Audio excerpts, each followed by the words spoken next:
आजच्या या मोर्चाच्या समारोपाच्या कार्यक्रमाचे प्रमुख शेतकऱ्यांचे नेते आदरणीय राजू शेट्टी साहेब, ज्यांच्या नेतृत्वाखाली लढा सुरू आहे ते आमदार सतेज पाटील, मी समोर बसलेल्या सर्व शेतकऱ्यांना एक विनंती करतो, आपण जर शेतकरी असाल तर हात वर करा. कारण कोल्हापुरामध्ये काही माणसं म्हणतात की शेतकऱ्यांचा मोर्चाच नाही.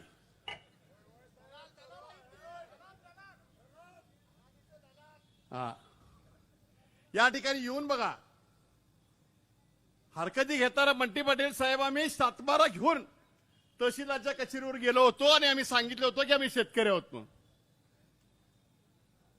चंदगडमध्ये संपत देसाई शिवाजी पाटलांनी सातबारे घेऊन गेले आणि दुसऱ्या दिवशी संग्राम कोपेकरने विचारलं की सातबारे आले काय. तहसीलदार म्हणतो माझ्याकडे एक पण सातबारा आला नाही. म्हणजे ही खोट्यांची आणि चोरांची देवेंद्र फडणवीसांची ही टोळी आहे. या महाराष्ट्रामध्ये देवेंद्र फडणवीसला शक्तीपीठ म्हणून आई अंबाबाई, तुळजाभवानी, पंढरपूरचा विठोराया ही सगळे आमचे दैवत आहेत म्हणून सांगितलं. आणि रस्ता निघाला कुठं आणि जातोय कुठं गोव्याला. गोव्याला माणसं काय धंदा करायला जातात का मी तुम्हाला सांगायची काही गरज नाही. महा कसा शक्तीपीठ महामार्ग होऊ शकतो. मगाशी आमदार जयंत पाटील बोलून गेले. मला या ठिकाणी त्याची दोन गोष्टी बंटी पाटील साहेबांनी नोंद करायची आहे. 2 दिवसाबद्दल बंटी पाटील तुमच्याबद्दल काय चाललंय भानगड काय समजणं झालेली आहे. अरे मुश्रीफ साहेब म्हणतात की बंटी पाटील तू तरुण आहेस, तुला मोर्चा काढायची हौस आहे, तुला रोज आंदोलन करायची हौस आहे. मुश्रीफ साहेब तुम्ही आज सत्तेच्या खुर्चीवर बसलाय, पण ज्यांच्या नेतृत्वाखाली सदाशिवराव मंडलिक यांच्या नेतृत्वाखाली तुम्ही आमदार म्हणून तयार झाला, त्यावेळेला काळमवाडीच्या धरणाच्या वेळेला हरिभाऊ कडव आणि सदाशिवराव मंडलिकने सांगितलं होतं रक्ताचे पाठ होतील पण काळमवाडीचा धरण उभारलं पाहिजे. देवेंद्र भाऊ फडणवीस अजून तुम्ही कोल्हापूरची माय बघितलेलं नाही.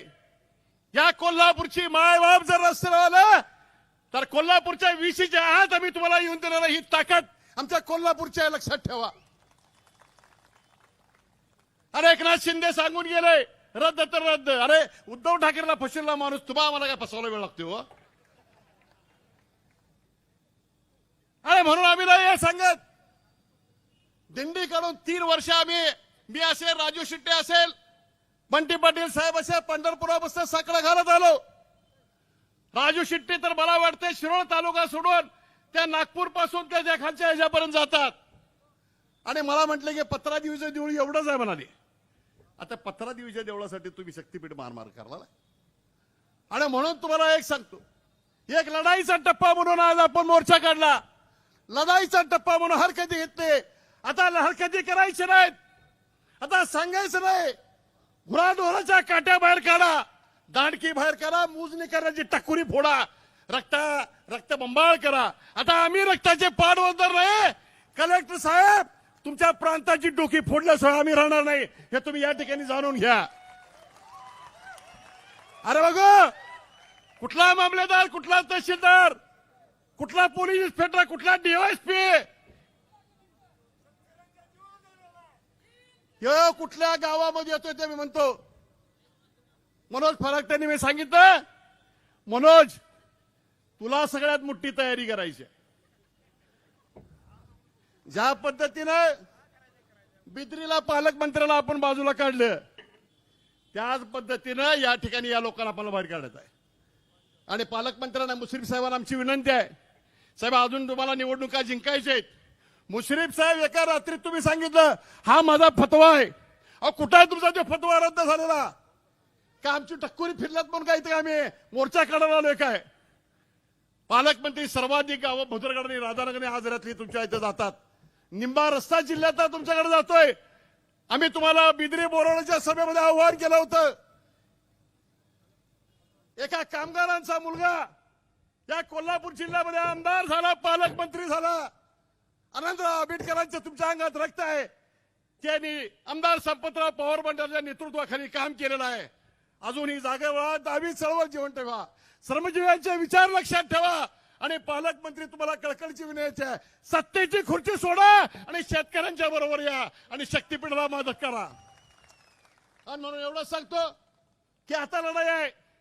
काही वेळेला आम्हाला बंटी पाटील म्हणतात की आडवं तिडवं बोलला की मागणे शर्ट वडतात. साहेब आता शर्ट वडायचं बंद करा झाला.